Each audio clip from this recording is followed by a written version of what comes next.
बिस्मिल्लाहिर्रहमानिर्रहीम। अस्सलामुअलैकुम नाज़रीन कराम, नई वीडियो में आपको खुश आमदीद कहते हैं। आज तमाम वो मुसलमान जो दुनिया के किसी कोने में हैं और वो ईद की खुशियां मना रहे हैं, तो मेरी तरफ से उन्हें बहुत बहुत ईद मुबारक हो। अल्लाह ताला आपके और आपके ख़ानदान के लिए ये ईद खैर व बरकत का बायस बनाए। और सबसे ज़्यादा पाकिस्तान का हुक्मरान ख़ानदान, चाहे इत्तेहादी हों या दीगर, चूँकि वो इस वक्त दुबई में विराजमान हैं, वज़ीर आज़म साहब भी बाहर हैं, ज़रदारी साहब और नवाज़ शरीफ भी, तो उन सब को भी कौम की तरफ से बड़ी बड़ी ईद मुबारक।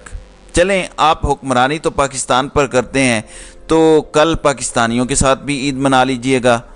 अब नाज़रीन कराम आते हैं बंद कमरों के फ़ैसलों पर। बंद कमरों में आप जितने भी फ़ैसले करें, जो भी प्लानिंग्स करें, बहरहाल वो बाहर तो आ जाती हैं।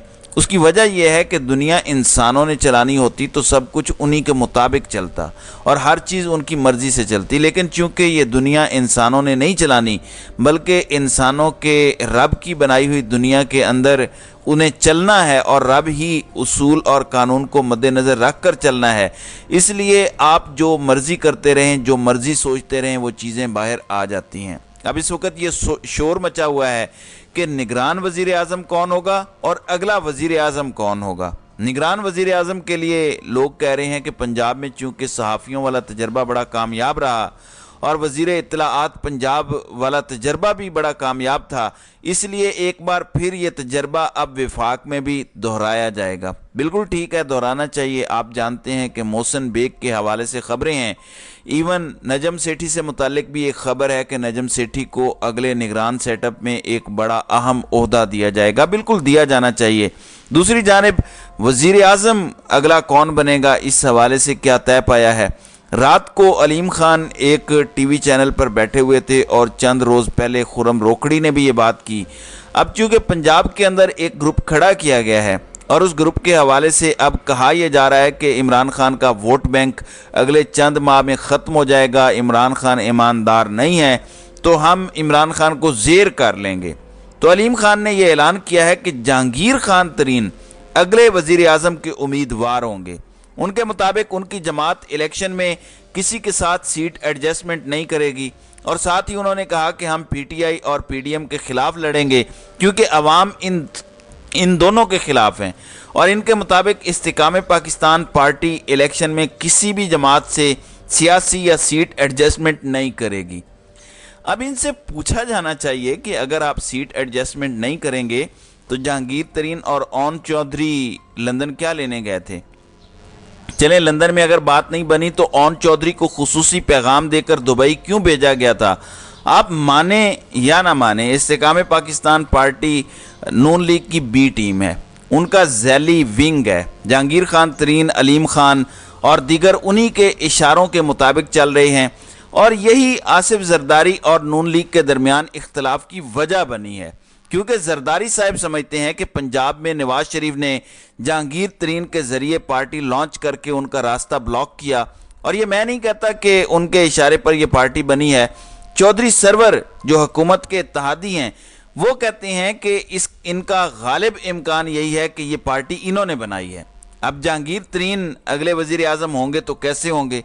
अलीम खान का ख्याल है कि तहरीक इंसाफ का ख़ात्मा बहुत करीब है, अभी भी बहुत करीब है। चंद रोज़ कबल तो आप कह रहे थे कि ख़ात्मा हो चुका है, तो फिर सोचने वाली बात है। इन्होंने कहा कि ईद के बाद बहुत से लोग हमारी जमात में शमूलियत इख्तियार करेंगे। ज़ाहिर है लोग तो करेंगे जिन पर भारी बूट है, जिनको हुक्म है, जिनकी मजबूरियां हैं, जिनके कारोबार हैं, जिनके बच्चे हैं, लेकिन पाकिस्तान की आम आवाम आपके साथ कैसे शामिल होगी, ये एक बहुत बड़ा इशू है। दूसरी जानिब नाज़रीन कराम, आप जानते हैं कि DGISPR की प्रेस कॉन्फ्रेंस में इमरान खान का नाम तो नहीं लिया गया, लेकिन सबको ही पता है कि किसके बारे में बातें हो रही थी। अब रात को इमरान खान ने अहम खिताब किया और उस खिताब में इमरान खान ने कहा कि चूँकि हमारे बारे में कहा गया है, यानी तहरीक इंसाफ के बारे में कहा गया है कि तहरीक इंसाफ ने मुल्क के ख़िलाफ़ बगावत की, तो इमरान खान के ख्याल में चूँकि अब हमारे ऊपर इल्ज़ाम लग चुका है तो उन्होंने कहा कि मैं अपनी फ़ौज और इस्टेब्लिशमेंट से बहुत इज्जत से कहता हूँ कि अदालत में केस चले और ओपन ट्रायल हो।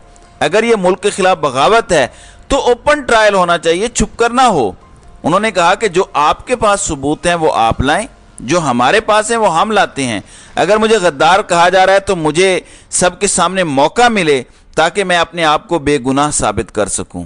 یعنی عمران خان نے یہ واحد مطالبہ کیا ہے کہ آپ کی پریس کانفرنس میں آپ نے کیونکہ یہ کنکلوڈ کر دیا، فوج نے فیصلہ دے دیا کہ پی ٹی آئی اور عمران خان ہی بغاوت کر رہے ہیں، لہٰذا خود جج، جیوری اور ایگزیکیوشنر نہ بنیں، اوپن ٹرائل کریں، قوم کے سامنے آپ بھی ثبوت رکھیں اور ہم بھی رکھتے ہیں۔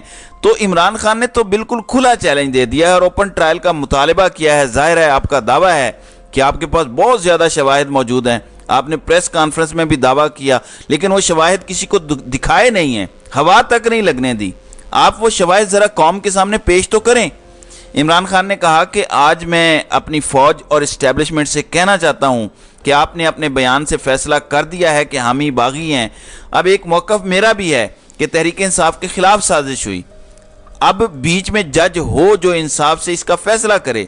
ساتھ ہی انہوں نے کہا کہ کل آئی ایس پی آر نے پریس کانفرنس میں بات کی کہ عمران خان کے پاکستان کے خلاف بغاوت کی گئی اور سارا اشارہ تحریک انصاف کی طرف تھا کہ ہم نے بغاوت کی ہے اور اس کا پلان بہت پہلے سے بن رہا تھا، ہم نے بہت پہلے سے بغاوت کی تیاری کی ہوئی تھی اور ہم نے اپنی فوج کے خلاف یہ سب کیا۔ اب اس صورتحال میں انہوں نے کہا کہ 25 مئی کو جو کچھ ہمارے ساتھ ہوا، کسی سیاسی جماعت کے ساتھ ایسا نہیں ہوا، ہم نے کبھی کسی کو مارچ سے روکا ہو یا کسی کے خلاف کوئی ایف آئی آر کٹوائی ہو، ہم پر پورا اٹیک کیا گیا، سارے پرچے ہمارے خلاف ہوئے، میرے گھر پر 24 گھنٹے حملہ کیا گیا جس کا کوئی قانونی جواز نہیں تھا، ایسا کسی لیڈر کے ساتھ نہیں ہوا۔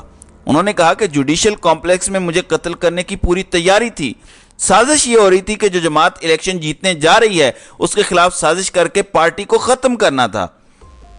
انہوں نے کہا کہ میں ایک عدالت سے دوسری عدالت میں چکر لگاتا رہتا ہوں، مجھے پتا تھا کہ 9 مئی کو یہ مجھے پکڑنا چاہتے تھے تو میں نے ویڈیو بیان ریکارڈ کروایا کہ مجھے غیر قانونی طور پر پکڑا گیا، تو یہ بھی سازش کا حصہ تھا، اس سے بھی لوگوں کو اشتعال آنا تھا۔ ہمارا موقف یہ ہے کہ پورا پلان کر کے کریک ڈاؤن کیا گیا، ہو ہی نہیں سکتا کہ پہلے سے پلان کے بغیر 2 دن میں 10,000 سے زائد کارکنان جیل میں ڈال دیے جائیں۔ انہوں نے کہا کہ آئی ایس پی آر کا موقف ہے کہ ان کے خلاف بغاوت ہوئی ہے، ہمارا موقف ہے کہ ہمارے خلاف پارٹی کو ختم کرنے کی سازش ہوئی ہے۔ انہوں نے کہا کہ ملٹری کورٹس بھی اس لیے تیار کی گئی ہیں کہ یہ سارے بوگس کیسز ہیں جس میں مجھے سزا نہیں ہو سکتی، اس لیے مجھے باہر کر کے اور نااہل کرنے کے لیے یہ کورٹس بنائی گئی ہیں۔ تو یہ آفیشلی پاکستان تحریک انصاف کا ورژن آیا ہے۔